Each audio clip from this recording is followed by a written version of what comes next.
Hallelujah. യേശുവേ സ്തോത്രം, യേശുവേ നന്ദി. മാറാനാത്ത ദൈവവചന ശുശ്രൂഷയിലേക്ക് യേശു ക്രിസ്തുവിൻ്റെ ധന്യനാമത്തിൽ നിങ്ങൾക്കേവർക്കും സ്വാഗതം. Praise the Lord. ഇന്ന് നമ്മൾ ചിന്തിക്കുന്ന വിഷയം ഒളിപ്പിക്കുന്ന ദൈവം എന്നതിനെക്കുറിച്ചാണ്. സങ്കീർത്തന പുസ്തകം 31 അധ്യായം 20 തിരുലിഖിതം. അങ്ങ് അവരെ മനുഷ്യരുടെ ഗൂഢാലോചനയിൽ നിന്ന് രക്ഷിക്കാൻ അങ്ങയുടെ സാന്നിധ്യത്തിൻ്റെ മറവിൽ ഒളിപ്പിച്ചു വെച്ചു. മനുഷ്യരുടെ നിന്ദാവചനങ്ങൾ ഏൽക്കാതിരിക്കാൻ അങ്ങയുടെ കൂടാരത്തിൽ അവരെ മറച്ചു വെച്ചു. ഹല്ലേലൂയ. പ്രിയപ്പെട്ട ദൈവമക്കളെ, ഈ ഒരു മണിക്കൂറിൽ ഞാനും നിങ്ങളും ദൈവമായ കർത്താവിൻ്റെ വചനത്തിൻ്റെ മുമ്പിലായിരിക്കുന്നത് നമ്മുടെ യോഗ്യത കൊണ്ടല്ല, മറിച്ച് ദൈവത്തിൻ്റെ കാരുണ്യം കൊണ്ടാണ്. റോമ 9:16 മനുഷ്യൻ്റെ ആഗ്രഹമോ പ്രയത്നമോ അല്ല, ദൈവത്തിൻ്റെ ദയയാണ് എല്ലാറ്റിൻ്റെയും അടിസ്ഥാനം. കഴിഞ്ഞ നാളുകളിൽ കർത്താവ് തൻ്റെ കാരുണ്യത്തോടെ ഒരുമിച്ച് കൂട്ടിയ ദൈവമക്കൾ യേശുവിൻ്റെ നാമത്തിൽ വചനം കേൾക്കുകയും പ്രാർത്ഥിക്കുകയും ചെയ്തപ്പോൾ അവരുടെ കുടുംബങ്ങളിൽ സംഭവിച്ച ആയിരക്കണക്കിന് അത്ഭുതങ്ങൾ അവരെഴുതി അറിയിച്ചിട്ടുണ്ട്. ഒരെണ്ണം നിങ്ങളുടെ ശ്രദ്ധയിലേക്ക് കൊണ്ടുവരാൻ ഞാൻ ആഗ്രഹിക്കുകയാണ്. എൻ്റെ പേര് ബ്രിജിത്ത്. എൻ്റെ വീട് പോത്താനിക്കാട്. 15 വർഷമായി എനിക്ക് തലചുറ്റലായിരുന്നു. ഇംഗ്ലീഷ് മരുന്നുകളും അലോപ്പതിയും ആയുർവേദവും കഴിച്ചിട്ട് കുറവില്ല. 3 വർഷം മുമ്പ് ENT കണ്ടു. ഇയർ ബാലൻസ് തെറ്റിയതാണ് കാരണമെന്ന് പറഞ്ഞു. 2 നേരം വ്യായാമം ചെയ്യാൻ നിർദ്ദേശിച്ചു. അപ്പോൾ എനിക്ക് കുറവുമുണ്ടായിരുന്നു. ഒരു ദിവസം വ്യായാമം മുടങ്ങിയാൽ വീണ്ടും അത് രൂക്ഷമാകും. അങ്ങനെ ഇരിക്കുമ്പോഴാണ് അട്ടപ്പാടിയിലെ ധ്യാനത്തെക്കുറിച്ച് കേട്ടത്. അങ്ങനെ 2008 ഒക്ടോബറിലെ ആദ്യ വെള്ളിയാഴ്ച ധ്യാനത്തിൽ സംബന്ധിച്ചു കൊണ്ടിരിക്കുമ്പോൾ അച്ഛൻ വിളിച്ചു പറയണത് ഞാൻ കേട്ടു. തലവേദനയും ചെവിക്കകത്ത് വേദനയുമുള്ള ഒരു വ്യക്തിയെ യേശു സുഖപ്പെടുത്തുന്നുവെന്ന്. എൻ്റെ കാര്യമാണ് അതെന്ന് ഞാൻ കരുതിയില്ല. എന്തായാലും ശരി, പിന്നീട് വ്യായാമം ചെയ്യണ്ടെന്ന് എനിക്ക് തോന്നി. അതനുസരിച്ച് ഞാൻ വ്യായാമവും ഗുളികയും മരുന്നുകളും നിർത്തി. അങ്ങനെ 4 മാസം കഴിഞ്ഞു. ഇപ്പോൾ എൻ്റെ ചെവിക്ക് യാതൊരു കുഴപ്പവുമില്ല, തലചുറ്റൽ അനുഭവപ്പെടുന്നില്ല. ഞാൻ യാതൊരു തരത്തിലുള്ള മെഡിസിനും ഇപ്പോൾ എടുക്കുന്നില്ല. കർത്താവ് എന്നെ അന്ന് തന്നെ സുഖപ്പെടുത്തി കഴിഞ്ഞിരുന്നു. പ്രിയപ്പെട്ട സഹോദരങ്ങളെ, 15 വർഷമായി ഇയർ ബാലൻസ് തെറ്റി അതിൻ്റെ കഠിന പീഡ അനുഭവിച്ച് ഈ ഭൂമി ജീവിക്കുന്നതിന് ഭേദം മരിച്ചാൽ മതി എന്ന വിധത്തിൽ ദുഃഖഭാരത്തോടെ സഹോദരി ഇതുപോലെ കർത്താവിൻ്റെ വചനം കേട്ടുകൊണ്ടിരുന്നപ്പോൾ യേശുക്രിസ്തു വചനം അയച്ച് ആ മകളെ സുഖപ്പെടുത്തി. മത്തായിയുടെ സുവിശേഷം 8 അധ്യായം 16 തിരുലിഖിതം വചനം പഠിപ്പിക്കുന്നു. അവിടുന്ന് അശുദ്ധാത്മാക്കളെ വചനം കൊണ്ട് പുറത്താക്കുകയും എല്ലാ രോഗികളെയും സുഖപ്പെടുത്തുകയും ചെയ്തു.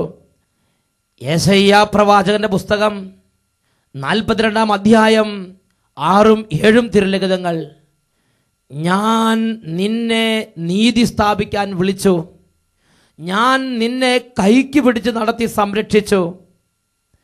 അന്ധർക്ക് കാഴ്ച നൽകുന്നതിനും കാരാഗൃഹത്തിൽ ഇരിക്കുന്നവരെ തടവറയിൽ നിന്നും അന്ധകാരത്തിൽ ഇരിക്കുന്നവരെ ഇരുട്ടറയിൽ നിന്നും മോചിപ്പിക്കുന്നതിന് വേണ്ടി ഞാൻ നിന്നെ ജനത്തിന് ഉടമ്പടിയും ജനതകൾക്ക് പ്രകാശവുമായി നൽകിയിരിക്കുന്നു.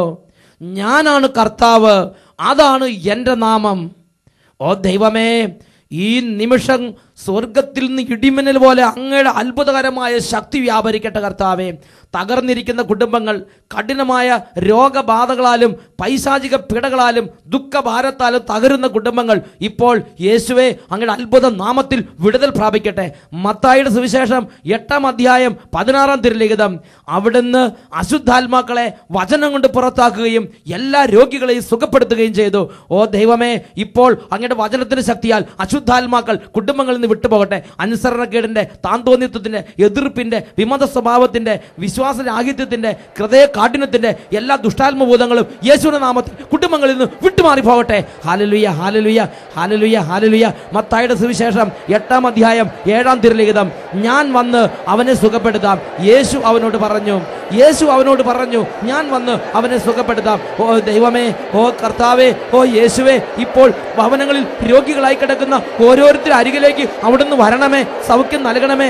യേശുവേ, അങ്ങയുടെ കരങ്ങളാൽ ഇപ്പോൾ രോഗികൾ സൗഖ്യം പ്രാപിക്കട്ടെ. Hallelujah, hallelujah. യേശുവേ ആരാധന, ആരാധന. യേശുവേ ആരാധന. പകർച്ചവ്യാധികളും കടബാധിതരുടെ കെട്ടുകളും കുടുംബ പ്രശ്നങ്ങളും ദാമ്പത്യ പരാജയങ്ങളും തമ്മിൽ അനൈക്യങ്ങളും സംശയപ്പീഡകളും യേശുനാമത്തിൽ ഇപ്പോൾ കുടുംബങ്ങളിൽ നിന്ന് വിട്ടുമാറി പോകട്ടെ. Hallelujah, hallelujah. യേശുവേ സ്തോത്രം, യേശുവേ നന്ദി, യേശുവേ സ്തോത്രം, യേശുവേ നന്ദി. Praise the Lord. ഹല്ലേലൂയ. സങ്കീർത്തന പുസ്തകം 31-ാം അധ്യായം 20-ാമത്തെ തിരുലിഖിതം, അങ്ങ് അവരെ മനുഷ്യരുടെ ഗൂഢാലോചനയിൽ നിന്ന് രക്ഷിക്കാൻ അങ്ങയുടെ സാന്നിധ്യത്തിൻ്റെ മറവിൽ ഒളിപ്പിച്ചു വെച്ചു. മനുഷ്യരുടെ നിന്ദാവചനങ്ങൾ ഏൽക്കാതിരിക്കാൻ അവിടുത്തെ കൂടാരത്തിൽ അവരെ മറച്ചു വെച്ചു. ഒളിപ്പിക്കുന്ന ഒരു ദൈവം ബൈബിളിലുണ്ട്. ഹല്ലേലൂയ. യേശുവേ സ്തോത്രം, യേശുവേ നന്ദി. പ്രിയപ്പെട്ട ദൈവമക്കളെ, എൻ്റെയും നിങ്ങളുടെയും ജീവിതം യേശുവിൻ്റെ കൈകളിലേക്ക് ഏൽപ്പിച്ചു കൊടുത്തിട്ടുണ്ടെങ്കിൽ, പാപം ഉപേക്ഷിച്ച്, തിന്മ ഉപേക്ഷിച്ച്, യേശു ക്രിസ്തുവിനെ ഹൃദയത്തിലേക്ക് സ്വീകരിച്ച്, യേശുവിനെ രക്ഷിതാവും കർത്താവുമായി ആരാധിച്ച് ഒരു ദൈവ പൈതലായി ഇന്ന് ഞാനും നിങ്ങൾ ജീവിക്കുന്നുണ്ടെങ്കിൽ, എൻ്റെയും നിങ്ങളുടെയും ജീവൻ ഈ ഭൂമിയിൽ കർത്താവ് നിശ്ചയിച്ചിടത്തോളം കാലം ഇവിടെ സുരക്ഷിതമായി സൂക്ഷിക്കാൻ എനിക്കും നിങ്ങൾക്കും വേണ്ടി ഞാനും നിങ്ങളും അധ്വാനിക്കുന്നതിനേക്കാൾ കൂടുതലായി ജീവിക്കുന്ന ദൈവമായ കർത്താവ് അധ്വാനിക്കും എന്നാണ് തിരുലിഖിതം പഠിപ്പിക്കുന്നത്. ഹല്ലേലൂയ. ഈ ഒരു ദൈവത്തെ ഞാനും നിങ്ങൾ അറിയണം. എൻ്റെയും നിങ്ങളുടെയും ആയുസ്സിനെ കുറിച്ച് ഞാനും നിങ്ങൾ ഉത്കണ്ഠപ്പെട്ടിരിക്കരുത്. ബൈബിളിൽ അങ്ങനെ ഒരു രംഗം കാണുന്നുണ്ട്. രാജാക്കന്മാരുടെ പുസ്തകത്തിലാണ് നമ്മളത് കാണുന്നത്. ദൈവം പ്രത്യേകം സ്നേഹിക്കുന്ന ഏലിയ പ്രവാചകൻ, അത്യുഗ്രമായി ദൈവത്തിന് സാക്ഷ്യം വഹിക്കുന്നവൻ, ആഹാബ് രാജാവുമായി ഭയങ്കരമായ പോരാട്ടത്തിൽ ഇതാ ഏലിയ ഏർപ്പെട്ടിരിക്കുകയാണ്. ദൈവം നിയോഗം കൊടുത്തു, ഏലിയ നിയോഗം നിവർത്തിച്ചുകൊണ്ടിരിക്കുന്നു. ആഹാബ് ഏലിയയോട് കഠിനമായ ശത്രുതയും, ആഹാബിനേക്കാൾ കൂടുതൽ ശത്രുത ജസബൽ രാജ്ഞിക്കാണ്. ആ ക്രൂരയായ രാജ്ഞി ഈ ഏലിയയുടെ ബദ്ധശത്രുവായി ഇപ്പോൾ മാറിയിരിക്കുകയാണ്. ഏലിയയുടെ ജീവൻ അപകടത്തിലായി. ഏലിയയുടെ ജീവൻ ഈ ഭൂമിയിൽ സുരക്ഷിതമില്ലാതെ ഇന്ന് അപകടത്തിൻ്റെ നിഴലിൽ ജീവന് ഭീഷണി ഉയർന്നിരിക്കുന്ന സാഹചര്യത്തിൽ ആയിത്തീർന്നിരിക്കുകയാണ്. ഇവിടെ നാം ശ്രദ്ധിക്കണം, ഏലിയായുടെ ജീവന്റെ സുരക്ഷിതത്വത്തിന് വേണ്ടി ഏലിയ തത്രപ്പെടുന്നത് നാം കാണുന്നില്ല. പകരം ഏലിയായ്ക്ക് വേണ്ടി ദൈവം ഏലിയായുടെ ജീവന്റെ സുരക്ഷിതത്വത്തിന് വേണ്ടി ഇറങ്ങി ഏലിയായ്ക്ക് ഒളി സങ്കേതങ്ങൾ കണ്ടുപിടിക്കുന്ന രംഗമാണ് ബൈബിളിൽ രാജാക്കന്മാർ 1-ാം പുസ്തകം 17-ാമത്തെ അധ്യായത്തിൽ കാണുന്നത്. ഏലിയായ്ക്ക് മുമ്പേ ദൈവം പോവുകയാണ്.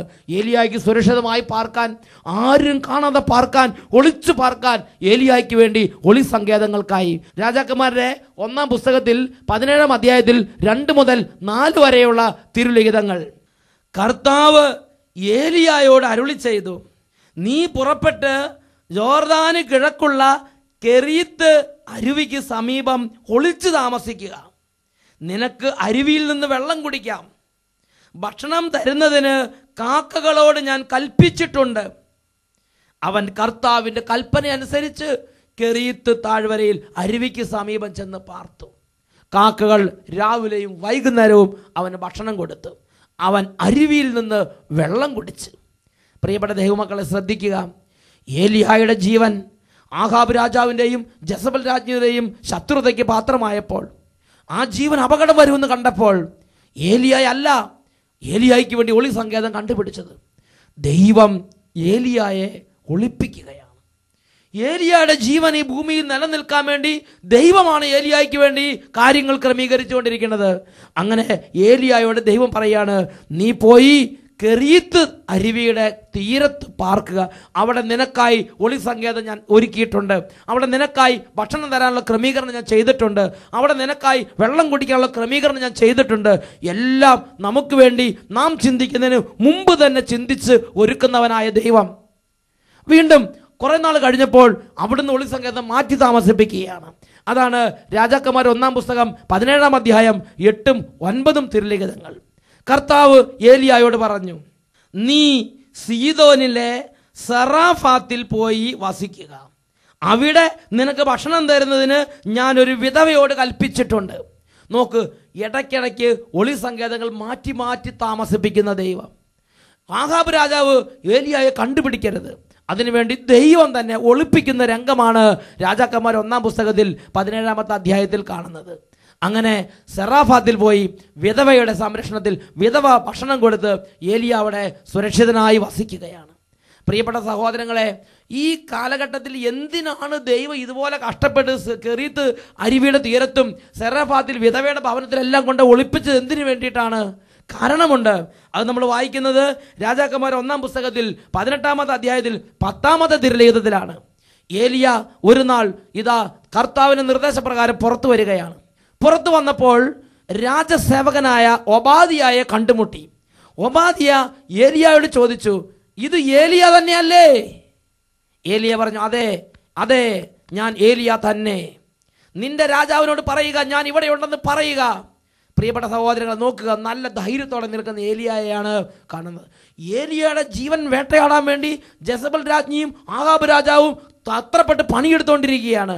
അങ്ങനെ ഒരു ഭാഗത്ത് കുതന്ത്രങ്ങളും ഒരു ഭാഗത്ത് ഗൂഢതന്ത്രങ്ങളും അരങ്ങേറുമ്പോൾ, ഗൂഢാലോചനകൾ അരങ്ങേറുമ്പോൾ ഇതാ ഏലിയ നല്ല ധൈര്യത്തോടെ നിൽക്കുകയാണ്.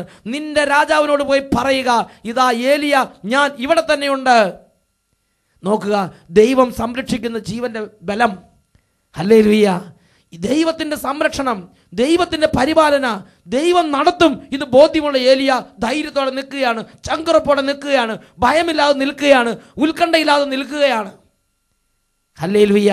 ഉടനെ ഒബാദിയ ഏലിയായോട് രഹസ്യം പറയുകയാണ്. ഒബാദിയ ഒരു കാര്യം ഏലിയയ്ക്ക് വെളിപ്പെടുത്തി കൊടുക്കുകയാണ്. അതാണ് രാജാക്കന്മാർ 1-ാം പുസ്തകം 18-ാം അധ്യായം 10-ാമത്തെ വാക്യത്തിൽ നമ്മൾ വായിക്കുന്നത്. അങ്ങയുടെ ദൈവമായ കർത്താവാണേ, അങ്ങയെ അന്വേഷിക്കാൻ എൻ്റെ യജമാനൻ ആളയക്കാത്ത രാജ്യമോ ജനതയോ ഇല്ല.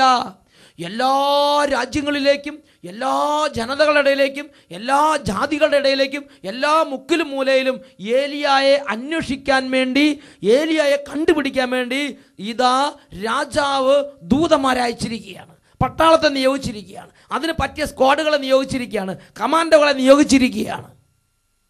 ഹല്ലേലൂയ!